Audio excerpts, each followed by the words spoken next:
ஒரே பிளாட்ஃபார்ம், ஆனா பல வழிகள்ல வருமானம். கேட்கறதுக்கே ரொம்ப இன்ட்ரெஸ்டிங்கா இருக்கு இல்லையா? இது எப்படி சாத்தியம்? இன்னைக்கு நாம மெஜஸ்டி பிளேஸ் அப்படிங்கிற ஒரு பிளாட்ஃபார்மோட பிசினஸ் மாடலை தான் அலசி ஆராய போறோம். வாங்க, இது எப்படி வேலை செய்யுதுன்னு விரிவா பார்க்கலாம். சரி, வாங்க விஷயத்துக்குள்ள போலாம். இந்த பிளாட்ஃபார்ம் பத்தி நம்ம மனசுல வர முதல் கேள்வியே இதுதான். ஒரே ஒரு ஆன்லைன் தளம் எப்படி 4 விதமான வருமான வழியை கொடுக்க முடியும்? இதுதான் நாம இன்னைக்கு கண்டுபிடிக்க போற அந்த சீக்ரெட். முதல்ல இந்த மெஜஸ்டி பிளேஸ்னா என்னன்னு பார்த்துடலாம். சிம்பிளா சொல்லணும்னா இது ஒரு ஆல் இன் ஒன் கடை மாதிரி. டிராப் ஷிப்பிங், ரீட்டைல், ஹோல்சேல்னு எல்லா பிசினஸ் மாடலையும் ஒரே இடத்துல கொண்டு வராங்க. இதனால என்ன நன்மைனா, பிசினஸ் பண்ணணும்னு நினைக்கிறவங்க அங்க இங்க அலைய தேவையில்லை, எல்லாமே ஒரே இடத்துல கிடைச்சிரும்.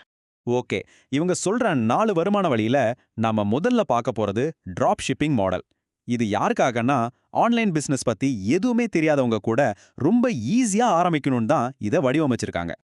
இந்த மாடலோட மிகப்பெரிய ப்ளஸ் பாயிண்டே இதுதாங்க. அதாவது நீங்க முதல்ல காசு போட்டு பொருளை வாங்கி ஸ்டாக் வைக்க வேண்டிய அவசியமே இல்ல. அதனால ஒருவேளை பொருள் விற்கலைனா நம்ம காசு போயிடுமோங்கிற பயவே இல்லாம தைரியமா பிசினஸ்ல இறங்கலாம். ரிஸ்க்னோதே இல்ல. இந்த ப்ராசஸ் பாருங்க எவ்வளோ சிம்பிளா இருக்குன்னு.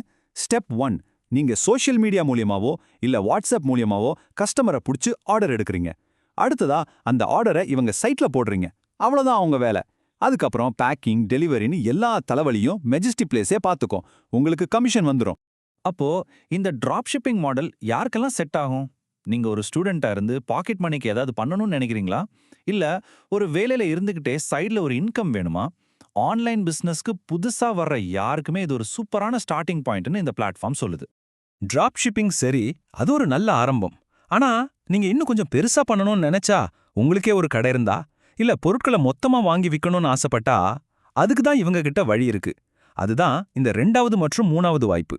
இங்க பாருங்க, 2 ஆப்ஷன் இருக்கு. ஒன்னு ரீட்டைல், அதாவது நீங்க மெஜஸ்டி பிளேஸ் கிட்ட இருந்து பொருட்களை வாங்கி நல்ல லாபம் வச்சு உங்க கஸ்டமருக்கு நேரடியா விற்கலாம். இன்னொன்னு ஹோல்சேல், நீங்க ஒரு ரீசெல்லரா இருந்தா பல்கா பொருட்களை கம்மி விலைக்கு வாங்கி மத்த கடைகளுக்கு கூட சப்ளை பண்ணலாம். ஒன்னு தனிப்பட்ட வாடிக்கையாளர்களுக்கு, இன்னொன்னு பிசினஸ் பண்றவங்களுக்கு. இப்ப நாம பார்க்க போறது தான் இந்த சிஸ்டத்தோட கோர்னு அவங்களே சொல்றாங்க. இதுதான் 4வது வருமான வழி. இது வெறும் பொருள் விற்கிறது மட்டும் இல்ல, ஒரு டீமை உருவாக்குறது, ஒரு நெட்வொர்க்கை கட்டமைக்கிறது. அதுதான் சேல்ஸ் ஏஜென்ட் திட்டம். கவனிச்சிங்களா? இந்த திட்டத்தை அவங்க சும்மா சொல்லல, மிக முக்கியம் அப்படின்னு கேபிட்டல் லெட்டர்ஸ்ல போட்டு அழுத்தி சொல்றாங்க. ஏன் இதுக்கு இவ்ளோ முக்கியத்துவம்? ஏன்னா தனியாளா சேல்ஸ் பண்றதை தாண்டி ஒரு டீமா சேர்ந்து ஒரு நிரந்தர வருமானத்தை உருவாக்க இதுதான் வழின்னு அவங்க நம்புறாங்க. சரி, இந்த திட்டத்துல எப்படி சம்பாதிக்கிறது? இங்க தான் ஒரு ட்விஸ்ட். நீங்க விக்கிற எல்லா பொருளுக்கும் ஒரே மாதிரி கமிஷன் கிடையாது. இவங்க ஏ, பி, சின்னு பிரிச்சு வச்சிருக்காங்க. உதாரணத்துக்கு ஏ ரேங்க்ல இருக்கிற எலக்ட்ரானிக்ஸ் மாதிரி பொருள்களுக்கு 15% வரைக்கும் கமிஷன் கிடைக்கலாம். அதே சமயம் சி ரேங்க் பொருள்களுக்கு 5% கிடைக்கலாம். சோ நீங்க என்ன பொருளை விக்கிறீங்களோ அதை பொறுத்தும் உங்க வருமானம் மாறும். ஆனா கதை இதோட முடியல. நீங்க தனியா பொருள் விற்கிறது ஒரு பக்கம், இன்னொரு பக்கம் உங்களுக்கு கீழே புதுசா ஆட்களை ஏஜென்ட்டா சேர்த்து நீங்க ஒரு டீம் லீடரா ஆகலாம். அப்போ என்ன ஆகும்?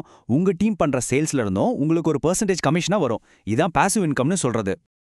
ஓகே, டிராப் ஷிப்பிங் பார்த்தாச்சு, ரீட்டைல் ஹோல்சேல் பார்த்தாச்சு, டீம் லீடர் கான்செப்டையும் பார்த்தாச்சு. அப்போ சுருக்கமா இந்த மெஜஸ்டி பிளேஸ்ல ஏன் சேரணும்னு சொல்றாங்க? அவங்களோட செல்லிங் பாயிண்ட் என்ன? வாங்க அதை பார்க்கலாம். இங்க தான் அவங்களோட ஃபைனல் பிட்ச் வருது. முதல்ல இதுல சேர எந்த ரெஜிஸ்ட்ரேஷன் ஃபீஸும் இல்ல, மாசம் மாசம் கட்டணமும் கிடையாது. நீங்க வீட்ல இருந்தே வேலை பார்க்கலாம், எங்க இருந்து வேணாலும் வேலை பார்க்கலாம். இதெல்லாம் சேர்த்து ரொம்ப கம்மியான ரிஸ்க்ல உங்க வருமானத்தை அதிகப்படுத்திக்க ஒரு நல்ல வாய்ப்பு இருக்குன்னு சொல்றாங்க.